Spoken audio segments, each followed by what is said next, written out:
26 साल तक कानून की आंखों में धूल झोंकता रहा एक हत्यारा। पहचान बदली, नाम बदला, यहाँ तक कि धर्म बदला और रच डाला एक नाटक। लेकिन सबसे हैरान करने वाली बात यह है कि उसने खुद को नहीं छिपाया, बल्कि समाज में फैल रही नफरत और ध्रुवीकरण को अपनी ढाल बना लिया। दिल्ली में 13 साल के मासूम बच्चे की हत्या के बाद फरार हुए ये आरोपी गाजियाबाद में सबके सामने नफरत फैलाता रहा, सोशल मीडिया पर जहर उगलता रहा, एक खास नैरेटिव का चेहरा बनता गया और इसी शोर में उसका असली गुनाह दबता चला गया। लेकिन जब वक्त पलटा तो 26 साल पुरानी सच्चाई भी सामने आ गई। अब सवाल सिर्फ गिरफ्तारी का नहीं है, सवाल ये है कि क्या नफरत की राजनीति और समाज का बंटवारा अपराधियों के लिए सबसे सुरक्षित छिपने की जगह बन चुका है।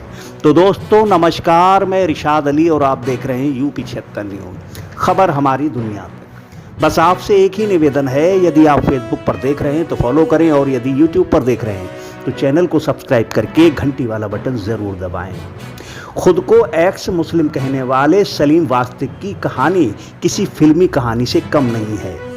दरअसल जिस सलीम का हाल ही में गला रेता गया था, जिस सलीम की सहानुभूति में देश के तमाम हिंदूवादी संगठन खड़े हो गए थे और जिस सलीम के गला रेतने वालों पर त्वरित कार्रवाई करते हुए पुलिस ने एनकाउंटर कर दिया था और जिस सलीम की सुरक्षा के लिए उत्तर प्रदेश सरकार ने सुरक्षा गार्ड मुहैया कराए थे, वो सलीम वास्तिक दरअसल खुद कातिल निकला। और सलीम वास्तिक की इस कहानी में ये नया ट्विस्ट देखकर हर कोई हैरान है। दोस्तों जिस सलीम वास्तिक का गला रेता गया उसको लेकर चौंकाने वाली बात सामने आई है। जी हाँ दोस्तों, जो सलीम हमेशा मुसलमानों को लेकर, इस्लाम को लेकर हर तरह की उल्टी सीधी बातें करता था, वो एक 13 साल के बच्चे का कातिल निकला। दिल्ली पुलिस ने उसे शनिवार को गिरफ्तार कर लिया। वो पिछले 26 सालों से फरार था। गाजियाबाद पुलिस कमिश्नर घेर रविंदर गौड़ ने बताया कि दिल्ली पुलिस की टीम शनिवार को सलीम वास्तिक उर्फ सलीम खान के घर पहुंची। पूछताछ के बाद उसे अपने साथ ले गई। दिल्ली पुलिस के अफसरों के मुताबिक 20 जनवरी 1995 को सलीम ने कारोबारी के 13 साल के बेटे संदीप बंसल का अपहरण किया। दिल्ली पुलिस के अफसरों के मुताबिक 20 जनवरी 1995 को सलीम ने कारोबारी के 13 साल के बेटे संदीप बंसल का अपहरण किया था। परिवार से रंगदारी न मिलने के बाद उसकी हत्या कर दी थी। पुलिस अफसरों के मुताबिक वारदात के बाद पुलिस ने सलीम को गिरफ्तार कर लिया और जेल भेज दिया। साल 1997 में सलीम को उम्र कैद की सजा हुई। हालांकि साल 2000 में वो पैरोल पर बाहर आ गया था और उसके बाद वो फरार हो गया। बीते 26 सालों से वो शामली, मुजफ्फरनगर, मेरठ और गाजियाबाद में नाम बदल कर रह रहा था। दिल्ली पुलिस के मुताबिक सलीम दिल्ली के एक स्कूल में मार्शल आर्ट की ट्रेनिंग देता था और इसी स्कूल में दिल्ली के उत्तर पूर्वी के एक कारोबारी का बेटा भी पढ़ता था।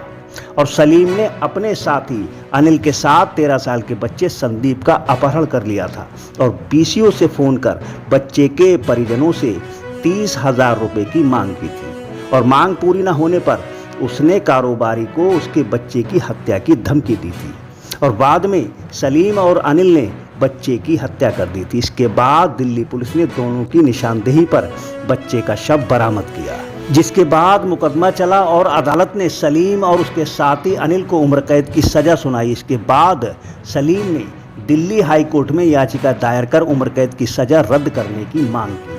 हालांकि 2011 में हाई कोर्ट ने फैसला सुनाते हुए उम्र कैद की सजा को बरकरार रखा। 27 फरवरी को सलीम खां से सलीम वास्तिक बन चुके पर जानलेवा हमला किया गया था। पुलिस के मुताबिक बिना नंबर प्लेट की गाड़ी से आए बदमाशों ने सलीम वास्तिक पर चाकुओं से हमला कर दिया और गला रेतने की कोशिश की थी। चीखने पर हमलावर उसे अधमरा छोड़कर फरार हो गए। पुलिस ने हमला करने वाले 2 सगे भाइयों को एनकाउंटर में ढेर कर दिया था। पुलिस का दावा है कि सलीम वास्तिक इस्लाम धर्म पर वीडियो बनाता था और अपने ज़्यादातर वीडियो में इस्लाम धर्म को अनर्गल बातें किया करता था। इसी वजह से निशान और गुलफाम ने उस पर हमला किया था।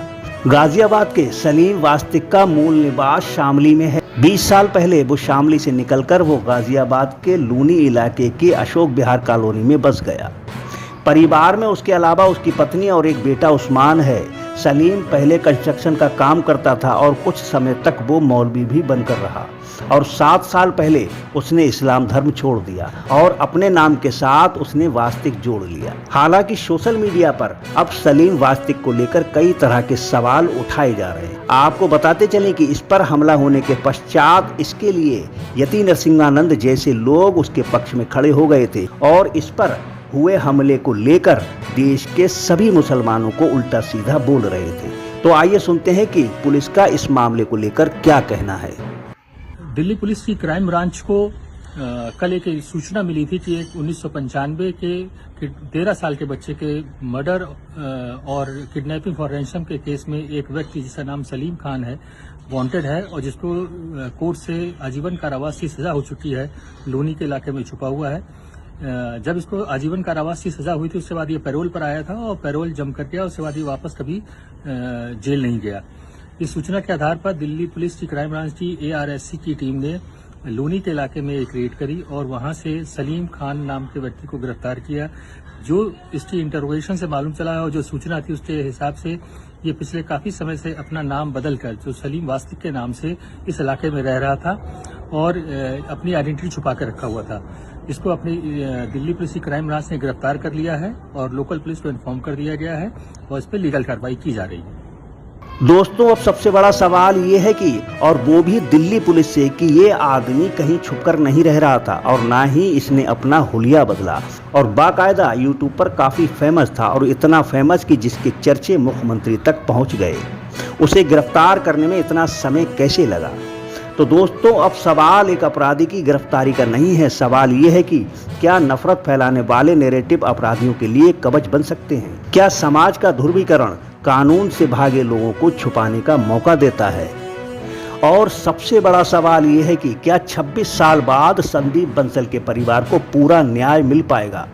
दोस्तों, जब सलीम वास्तिक पर हमला हुआ था और उस हमले में अगर सलीम वास्तिक की जान चली जाती तो आज उसकी ये सच्चाई किसी के सामने नहीं आ पाती, क्योंकि वो बेहतर जानता है कि कब क्या और कैसे होना चाहिए। साथ ही ये कहानी सिर्फ एक हत्यारे की गिरफ्तारी की नहीं है, ये उस खतरनाक सच की झलक है जहां अपराध, झूठी पहचान और समाज में फैलती नफरत एक ऐसा जाल बनाते हैं कि जिसमें सच बहुत देर से सामने आता है।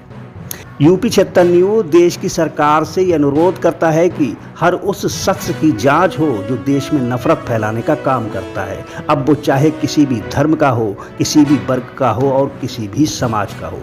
तो दोस्तों, आपका इस खबर को लेकर क्या कहना है, हमें कमेंट बॉक्स में ज़रूर बताएं और देखते रहें यूपी 76 न्यूज़, क्योंकि खबर हमारी दुनिया तक। हम जल्द मिलते हैं, तब तक के लिए जय हिंद।